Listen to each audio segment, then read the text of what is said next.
আমি আল্লাহর কাছে তোর মতো বাউলার জাহান্নামের আগুন ছাড়া আর কোনো পুরস্কার নেই। হে হইল বাউল সম্রাট, ওয়াজের নামে গান গায়, ওয়াজের নামেও না, শানে আউলিয়ার নামে, শানে আউলিয়ার নামে গান গায়, শানে রসুলের নামে গান গায়। কলবা কলবা মিলনা হইলে মনের আশা পূর্ণ হইবে না রে আল্লাহ।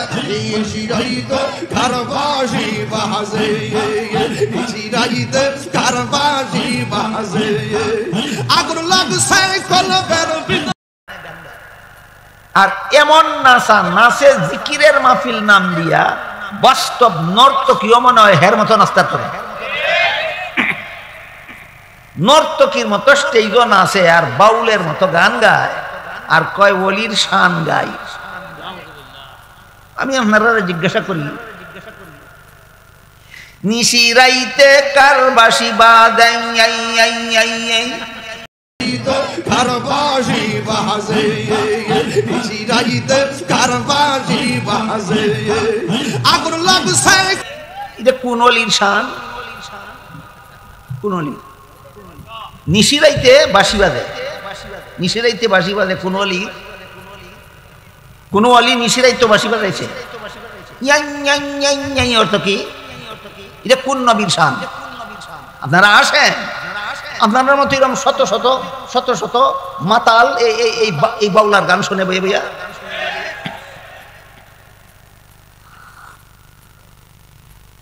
মানুষকে আল্লাহর কথা বুঝাইবার জন্য না মানুষকে ভক্ত বানাবার জন্য?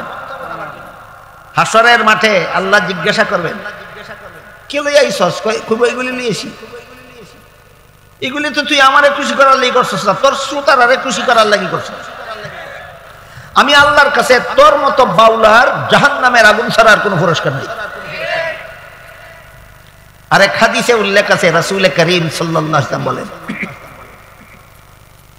জাহান্নামীরা জাহান্নামে গেলে পরে একটা লোকের চিৎকারে সমস্ত জাহান্নামীরা অস্থির হয়ে যাবে যে এই লোকটা এত চিৎকার করে কেন। সব লোকে বীর করবে গিয়া যে বেশি চিল্লাই এটা দেখতো হের কি হয়েছে, গিয়া দেখবো তার পেটের ভিতরের নারী বুড়ি পায়খানার রাস্তা দিয়া খসিয়া ফিরে গেছে। আর কষ্ট সহ্য না করতে না ভাইরা নারী বুড়ি এখানে বসে এত দিক দিয়ে চক্কর দেয় আর চিল্লায়, চক্কর দেয় আর চিল্লায়, চক্কর দেয় আর চিল্লায়।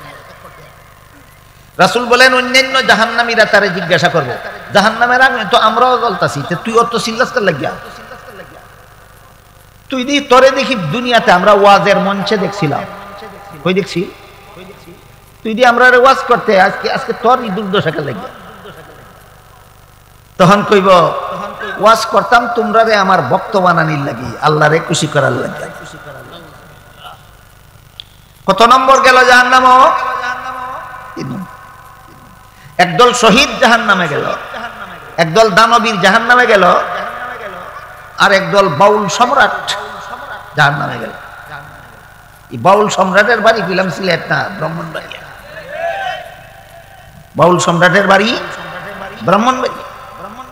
আরবিতে একটা কথা আছে, লিকুল্লি ফিরআউনিন মুসা, যেই দেশে মুসার জন্ম হয় এই দেশ ওই ফেরাউনের জন্ম, যেই দেশ ফখরে বাঙ্গালের জন্ম এই দেশ ওই বাউল সম্রাটের জন্ম, যেই দেশে বড় হুজুরের জন্ম এই দেশে এই বাউল সম্রাটের জন্ম, যেই দেশে ইব্রাহিম আলাইহিস সালামের জন্ম সেই দেশেই নমরুদের জন্ম, যেই দেশে ফেরাউনের জন্ম যেই দেশে ফেরাউনের জন্ম সেই দেশেই মুসা আলাইহিস সালামের জন্ম, যেই দেশে মুহাম্মদুর রাসূলুল্লাহর জন্ম সেই দেশেই আবু জাহালের জন্ম। ঠিক তেমনি ভাবে যেই দেশে ফখরে বাঙ্গালের জন্ম এই দেশ ওই বাউলার জন্ম, বাউল সম্রাট। মাজার ফুজারি কইলে সেতে কিনা? আমি আপনারা জিজ্ঞাসা করি, সুরে সুর কইলে খুশি হয়? সেতে কেন? সেতে তুই তো সুর ওই সুর কইলে সেতস কেন? এটা একটা রহস্য আছে কইলাম, এটা আপনাদের বুঝানি লাগবে। সুরে সুর কইলে চেতে কেন? জিনাকারকে জিনাকার বললে চেতে কেন? দুর্নীতিবাজরে দুর্নীতিবাজ কইলে চেতে কেন? তার কারণ হইল আপনি যদি সুরে সুর কইন আর সমাজের মানুষের জাঙ্গালা হে সুর, তাইলে আর সহজে চুরিটা করতে পারেন। আপনি যদি দিনাকার কইন আর সমাজের মানুষের জাঙ্গালা হে দিনাকার, তাহলে আর সহজে জিনা করতে পারতো না। আপনি যদি দুর্নীতিবাজ করেন, সমাজের মানুষের জানিয়ে লিব দুর্নীতিবাজ, এ আর সরল মানুষ নিয়ে দুর্নীতি করতে পারতো না। এই কারণে সুর কইলে সেতে, জিনাকার কইলে সেতে, দুর্নীতিবাজ কইলে সেতে।